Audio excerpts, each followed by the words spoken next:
کیا کرنا چاہیے شب قدر میں؟ یہ بھی، اس میں بھی دھوکہ ہو جاتا ہے، اور اس کی وجہ سے ہم شب قدر کی صحیح فضیلت حاصل نہیں کر پاتے۔ بعض اوقات شب قدر کو استعمال کیا جاتا ہے تقریبات میں، شب قدر منائی جا رہی ہے۔ کیا معنی شب قدر منانے کے؟ جلسہ ہو رہا ہے، ایک سے ایک مقرر آ رہا ہے، وہ اپنی جوش خطابت دکھا رہا ہے، اور دعوتیں ہو رہی ہیں، دیگیں پک رہی ہیں، اور دیگوں کو تقسیم کرنے کا انتظام ہو رہا ہے۔ ساری رات اسی میں گزر گئی کہ شامیانہ کہاں لگائیں اور یہ دیگیں کہاں لگائیں اور کھانا کیسے تقسیم کریں، ساری رات اسی میں گزار دی۔ جلسہ ہو رہا ہے، تقریریں ہو رہی ہیں، بعض کہے جا رہے ہیں، قصے سنائے جا رہے ہیں، رات اسی میں گزار دی۔ یہ کوئی طریقہ شب قدر منانے کا نہیں ہے۔ کہیں صحابہ حضور اقدس صلی اللہ علیہ وسلم سے، صحابہ کرام سے یہ منقول نہیں ہے کہ کوئی جلسہ کیا گیا ہو، کوئی بعض کہا گیا ہو، یا کوئی کھانے پکائے گئے ہوں، ایسا کہیں نہیں۔ اس میں اچھا تو یہ ہے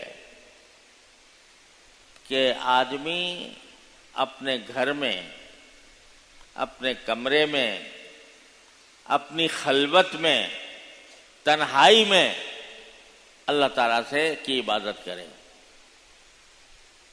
کوئی مجمع نہیں، تنہائی میں گھر میں عبادت کرے اللہ تبارک و تعالیٰ کی، اس طرح کہ وہ ہو اور اس کا اللہ ہو، تیسرا کوئی نہ ہو بھی، اس میں عبادت کرے، نوافل پڑھے، لمبی لمبی صورتوں کے ساتھ، جتنی صورتیں اگر لمبی یاد ہیں تو لمبی صورتوں کے ساتھ، نہیں ہے تو جتنی بھی یاد ہیں، اور لمبے رکوع، لمبے سجدے، اللہ تعالیٰ کے حضور حاضر ہو کر اپنا اس کے ساتھ تعلق اس طرح قائم کرے، ساری دنیا سے منہ موڑ کر اللہ تعالیٰ کی طرف متوجہ ہو جائے، اپنے گھر میں جتنی نفلیں پڑھ سکتا ہو نفلیں پڑھ لے، جتنے قرآن کریم کی تلاوت کر سکتا ہو تلاوت کر لے، جتنا ذکر کر سکتا ہو اتنا ذکر، سبحان اللہ والحمد للہ ولا الہ الا اللہ واللہ اکبر ولا حول ولا قوۃ الا باللہ العلی العظیم، تیسرا کلمہ، چوتھا کلمہ لا الہ الا اللہ وحدہ لا شریک لہ لہ الملک و لہ الحمد وہو علی کل شیء قدیر، جو ذکر، درود شریف، اس میں وقت گزارے، راتیں اس میں گزارے۔ تو اس یہ ہے اصل۔ اور حدیث میں رسول کریم صلی اللہ علیہ وسلم کا ارشاد ہے کہ فرض نماز کے علاوہ، فرض نماز کے علاوہ تمام نمازوں کی فضیلت یہ ہے کہ گھر میں پڑھے آدمی۔ فرض نماز تو بے شک مسجد میں ضروری ہے، جماعت کے ساتھ، وہ ایک شعار ہے دین، لیکن جتنی نفلی عبادتیں ہیں ان کے بارے میں افضل یہ ہے، زیادہ ثواب اس میں ہے کہ آدمی اپنے گھر میں کرے۔ البتہ بعض روایتوں سے کتنا پتہ چلتا ہے کہ بعض مرتبہ بعض صحابہ کرام لیلۃ القدر کی تلاش میں دور سے مسجد نبوی آ جایا کرتے تھے۔ کیوں آتے تھے؟ اس لیے کہ دیکھنا چاہتے تھے کہ رسول کریم سرورد عالم صلی اللہ علیہ وسلم اس رات میں کیا کر رہے ہیں. نیز اس لیے آتے تھے تاکہ وہاں ان کو صحیح طریقے سے پتہ نہیں تھا کہ وہاں پر ہم کیا کریں. تو جب مسجد نبوی آئے تو رسول کریم سرورد عالم صلی اللہ علیہ وسلم کی ہدایات ان کو ملتی تھیں. وہ الگ بات ہے.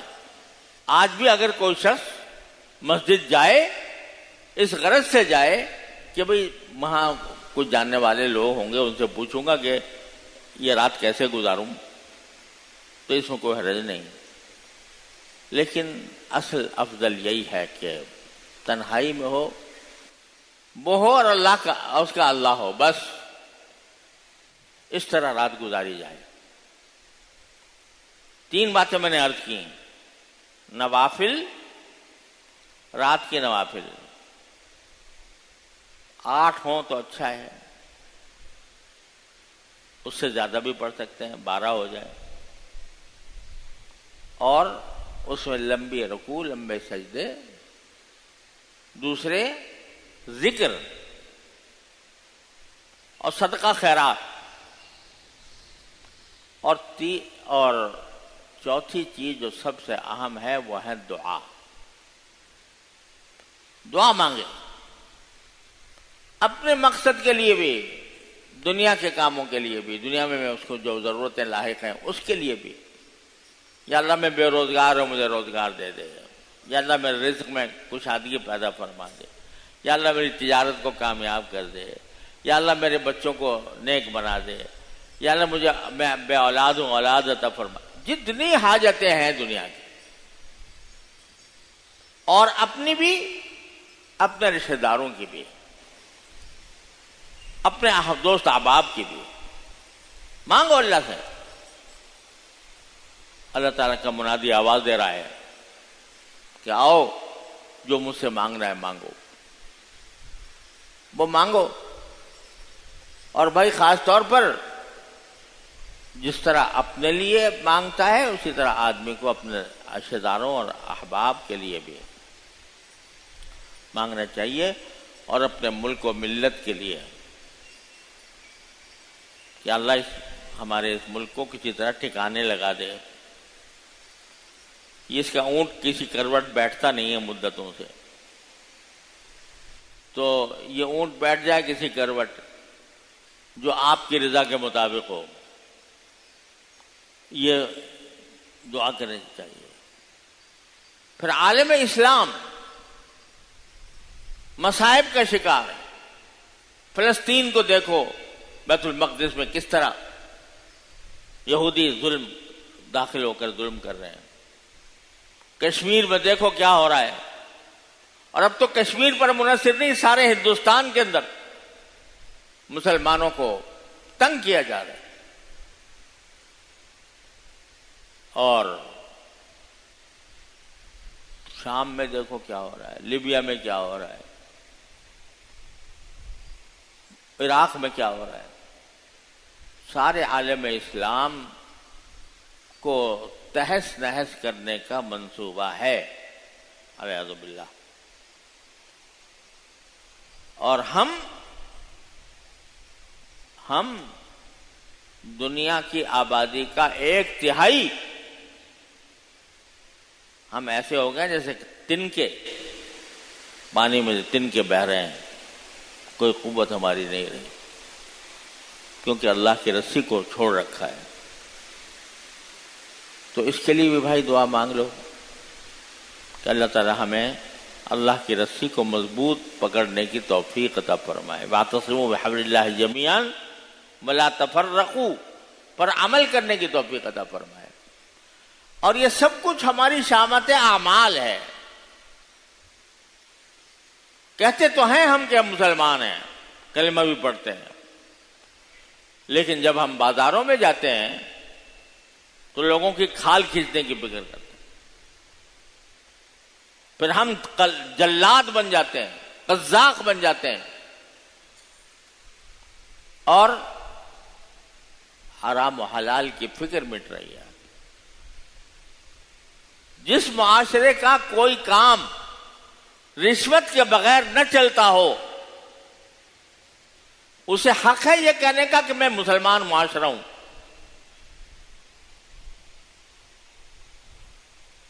کوئی آدمی ذرا دفتر میں جا کے دیکھے اپنا کام چلانے کے لیے منہ کھولے بیٹھے ہوئے، حرام کھانے کے لیے منہ کھولے بیٹھے ہیں لوگ جگہ جگہ، ہر دفتر میں. تو پھر کیا ہے کا شکوہ ہے کہ بھئی ہم مسلمان ہونے کے باوجود ذلیل و خوار ہیں؟ پھر کا ہے کا شکوہ ہے کہ دشمن ہم پر مسلط ہے؟ جب خود تمہارا حال یہ ہے، تمہیں حلال حرام کی پرواہ نہیں ہے. تم رمضان کے مہینے میں بھی حرام کے کھانے پر افطار کرتے ہو، رشوتیں لے کر، لوگوں کو دھوکہ دے کر، لوگوں کی کھال کھینچ کر. تو پھر یہ دعا مانگو اللہ ہماری اصلاح کر دے، ہماری زندگی کو حلال زندگی بنا دے، ہمارے رزق کو حلال کر دے